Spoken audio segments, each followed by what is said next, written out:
Okay, here we are again with another update on the Revenant project. I left you guys Saturday night and I had just found out that the Revenant had one big problem. I turned the barrel down, done all the modifications, and I'm trying to turn this old pig into a score gun. I had it built to do all kinds of things. It was my do-all gun, and I figured to revive it, to make it useful, I had to do something. Saturday, I beat myself to pieces. I could not get it to shoot, to come together. It was frustrating me to death, and the vertical just kept getting bigger and bigger. The gun was broken, absolutely broken, and had been broken essentially since the day I started. I talked myself this way and I talked myself that way. Because it used to bug hole. I just had a scope on it, long barrel, 30-ish inches, full diameter, big old honker. Well, let's see, 23 plus. I cut 6.5 or 7 off of it. So yeah, 30-inch barrel. It was a barrel blank that I told him just chamber up. I'll take it out very nose heavy, but it shot fine. When I say shoots bug holes, that means it's capable of shooting bug holes. That doesn't mean I can always shoot bug holes, but I remember sticking a 36 power on this thing 25 years ago and learning about BIB bullets and shooting 112s and 118s, and it just chasing itself down the same hole. But I had screwed up the chamber. So when I decided to resurrect it, I did all kinds of stuff to it, and the latest and greatest thing is it's just never shot a group. I cut the barrel down and it's never shot. And from the start, I put a Bucky's mount and a locked frozen loophole, which to me was a totally bulletproof setup. So I left off the last episode saying, guys, I just ripped this thing down to bare bones. I took every piece apart. I cleaned them, decreased them, MEK'd them. Actually, MEK'd. MEKP is a whole different thing that I use for catalyzing epoxy. And I glued it all together. I glued together a whole bunch of joints. I'll just bring it over here and kind of show you. I had put, for some reason that collar's not showing up very well on there. But this right here, you can see the step now. That's a torquing collar. It's put on to a very tight fit, like I ran it under hot water to get it to slide on there. So I degreased it, I ran it under hot water, I blew it off, I let it dry, I didn't play a torch over it. I put the, nope, I don't have it in here. I put a Loctite collar locking product on it, I slipped it up on there, I screwed the barrel on, and I let it dry overnight, and then I torqued it to 150 foot-pounds. This is a super long Tenyon, 18 TPI.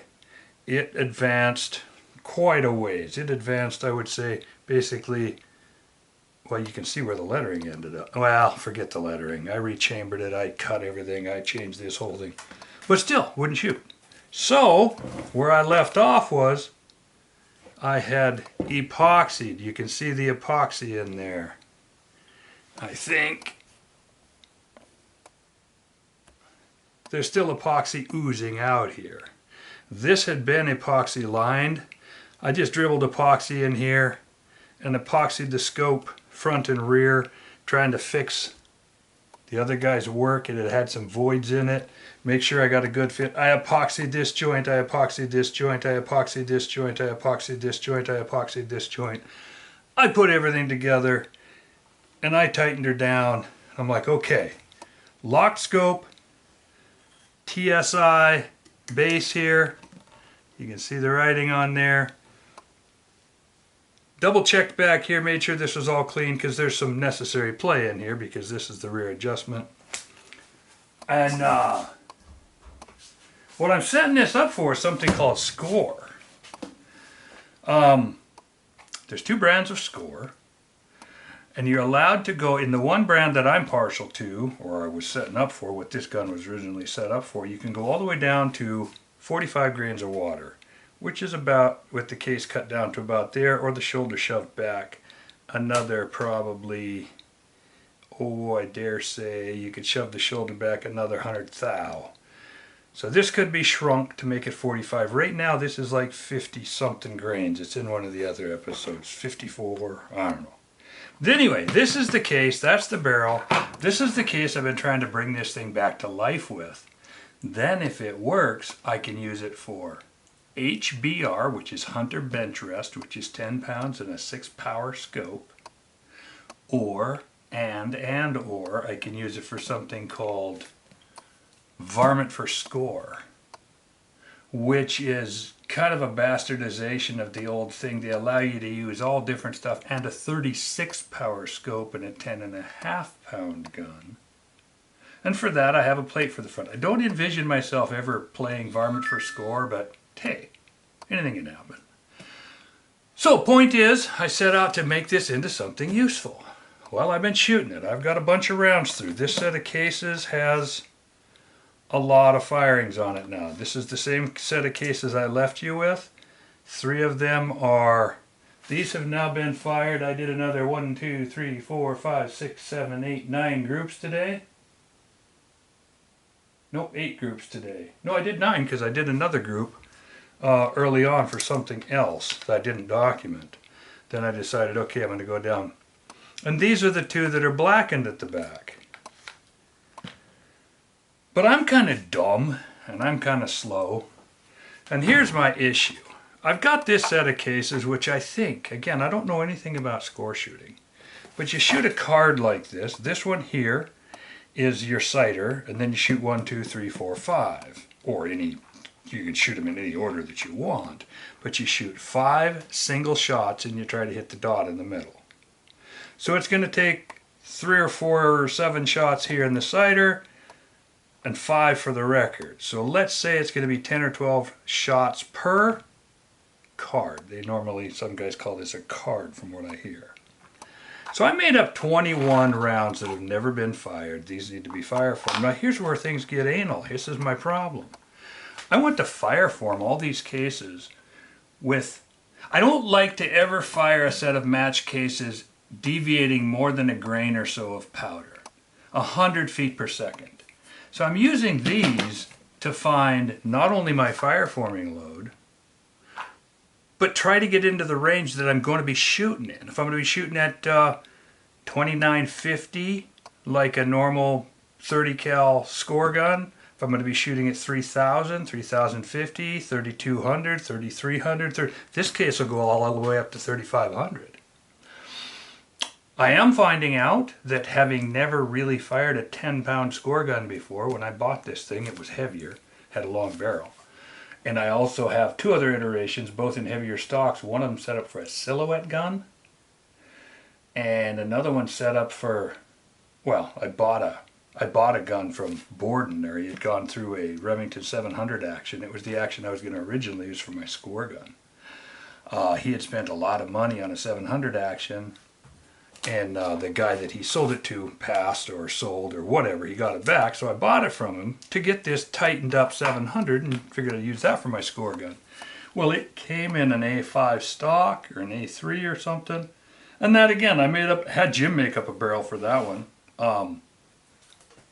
In the newest iteration of this, not the Ichabod, but the shorter one, which I call my 30 HBR case, which I haven't really shown you, but if you're paying attention you might have seen I have a few of them.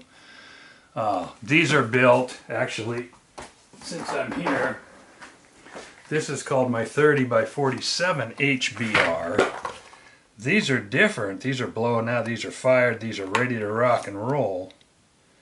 But these are built on 6.5 by 47 Lapua cases. These right here are built on 308 Palma cases. So there are differences. This is the final iteration with a fat butt, big and wide, normal neck.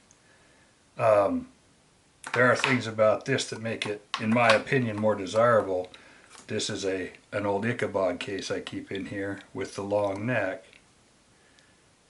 just to show the difference between the two.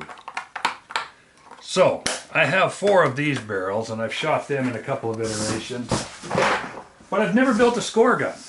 About the time I got this score gun getting ready to be built, score died around here. So anyway, I'm getting back into it. I'm getting to a time in my life. My last kid is 14. He's going to be moving out here in a year or two, or we'll kick him out. No, that's a joke. But he will be moving out shortly. My kids don't stay much past 16 before they're off finding their own way, and good for them.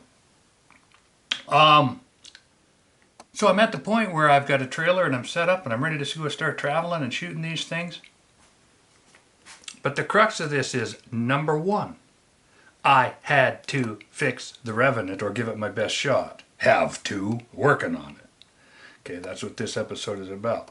But I made some progress. And once I have the Revenant working, then I need to come up with a fireform load so that I can fireform all of these and shoot them for effect, because there's a gun handling learning curve with this HBR stuff. 10-pound gun shooting somewhere between 2950 and 3500 feet per second with a 110 grain bullet. 110 grains at 3500 feet per second in a 10-pound gun is a little bit of a popper. And gun handling is a whole new... I get spoiled shooting PPCs and 17-pound, 16.5-pound, 105 to 108 grain bullets in the 6x47 for 600 yard shooting. I'm shooting big, heavy cruiser type guns that are just dead stupid, simple. Free recoil them and go. You can't free recoil this pig. I did one free recoil group up here, and I was out of a node anyway, I thought I was out of a node, so I figured I'd free recoil. But basically, in the shooting I've done, I've got to the point where I'm holding on to this thing, because if I free recoil it, it slaps me about and gives me medulla elongatus. So, the two things. Work up a fireform load that will shoot for group to learn how to shoot the gun while I'm fireforming. Killing 3 or 4 birds with one stone here, making nice cases. But I have to have a case, I have to have a load that's going to be used down the road. These cases have been fired all the way through from 76 clicks, which is 43.7 grains here, all the way up to 81 clicks on my Harrell. And the reason I put the clicks on here, I'll never do this again, but all this old data from back in the day was done in clicks with a Harrell measure. And so now I ran it today from 43.7 grains up to 46.6 grains using these cases. And I set out to do, I was going to do my 2 and 3 and my 2 and 3, but I'm not at that point yet. That's when I'm actually shooting small groups and tuning for bug holes. So I had some time this evening.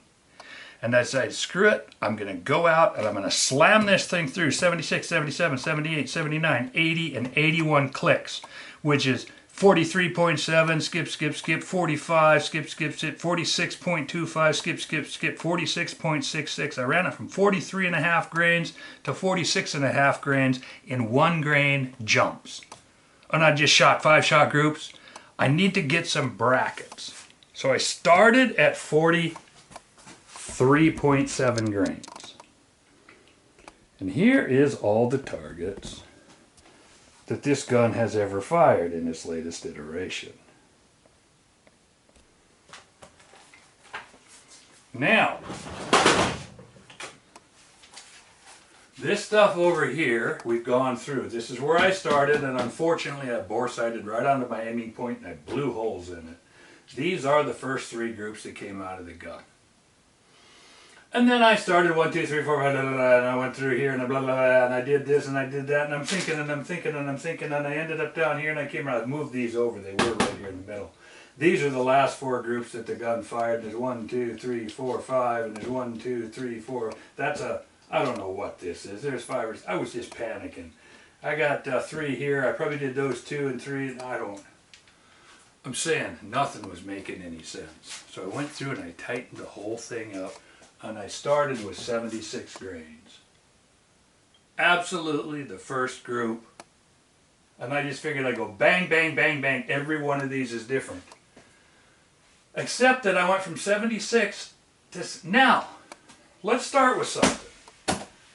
All I'm looking for is honest weather reports. I got no flags out. I got nothing. I'm still in the preliminaries here. All I'm doing is trying to get a gun that will start to produce something that I can work with.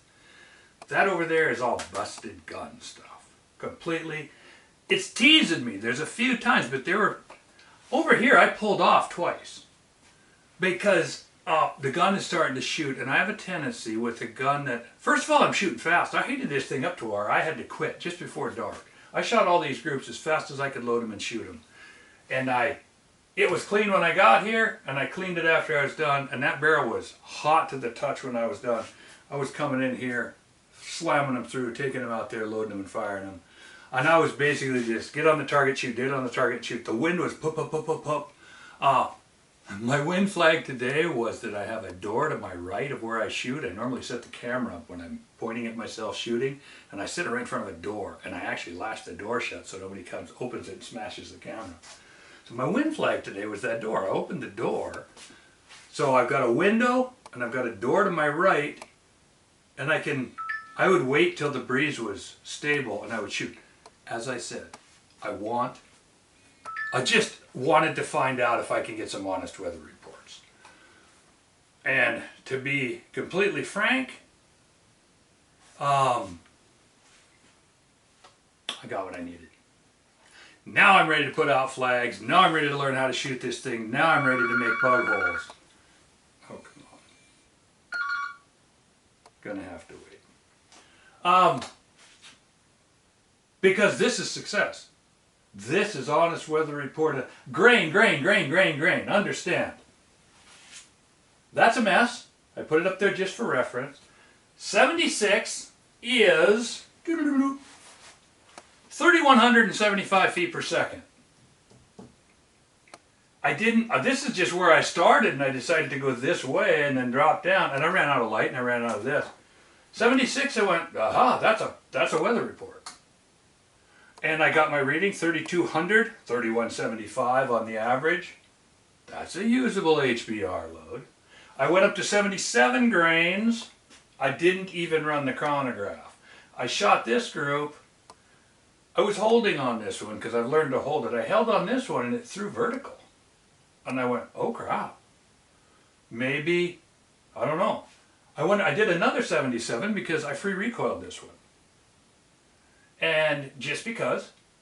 And it did essentially the same group, little bit of wind. And these two, this was the first one, and this one were consecutive. So these two went in the same hole, then it moved over and these two went in the same hole. Again, that's a gun handling thing in my experience many times. It's hitting my it's bouncing. I roll into it, I'm not using a forehand stop. My gun handling skills with the guns I normally use are pretty stellar. With this little 10.5 pound hard kicking monkey, I'm learning it all over again.